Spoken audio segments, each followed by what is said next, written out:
Hello everyone, it's Claire, and I'm back again. I'm back sooner than I thought I would be, but I made a video on Monday and something happened with Facebook and it disappeared. So I'm re-recording it because I think it's something that is going to help a lot of people. It's about dealing with overwhelm, stress, and how to achieve balance in your life.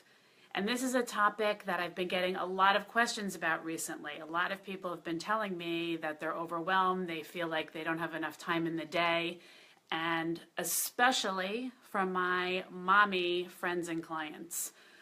Mothers are trying to do things for their children, for the school, for the home, and what I'm hearing is they wind up leaving themselves at the end of the priority list all the time, and they're just overwhelmed and feeling run down. So this is a really big topic, and there's a lot that we can do to deal with overwhelm and help you get balance in your life. But I don't want to overwhelm you even more, so I'm going to make this a mini series and break this down into some small chunks that you can deal with each week. So this is week 1, and we're going to start out with an exercise of taking everything that's overwhelming you, all the thoughts in your head, all the things that you need to do, and writing them down. So you're going to get a piece of paper, a journal, and just take a few minutes by yourself and just kind of do a brain dump and just write down everything that you feel like you need to do or that's keeping you up at night. And you'll probably wind up coming back to this once you make your first list and have more things that you want to add on, but that's fine. We want to get everything down there that's overwhelming you. Then we're going to take this list and you're going to break it up into things that you can control and things you can't control. So the things that you can't control are not going to wind up staying on this list. So for instance, things that other people do. We cannot control what other people do.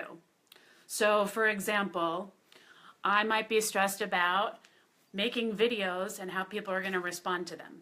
But I can't control how people are going to respond to them. What can I control? I can control consistently trying to put out content that I think is valuable and asking for feedback so that I know that it's content that you guys want. I can ask people what they want me to talk about and I can make videos on that.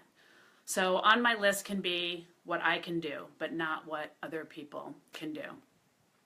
Then we're going to take the things that you can control and we're going to start out with delegating. What can you delegate? So if you're at work, is there someone who works underneath you that supports you, that you've been holding on to something and you just didn't want to take the time maybe to explain it to someone else? Or you're holding on to it, but you really don't need to anymore. Think about that. I know it can be hard to pass things off, or you think it's going to take a lot of time to explain things to someone, but in the end, it's going to be worth it. So think about delegating at work. If you're a stay-at-home mom, are there tasks that you're doing that you have kids or husband that are perfectly capable of doing them?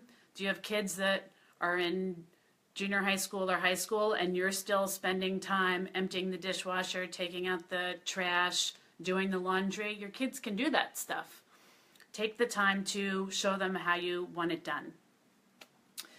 What about splitting responsibilities? That's another option. So at work, job share, maybe not in the traditional sense of actually splitting your job up, only doing it a few days a week, but is there a project that you're working on with other people and you could divide the tasks up? Or you do the same thing as someone else and you could split up the work so you wind up doing less. Think about that. Again, if you're a stay-at-home mom, can you do carpool so you're only driving half the time?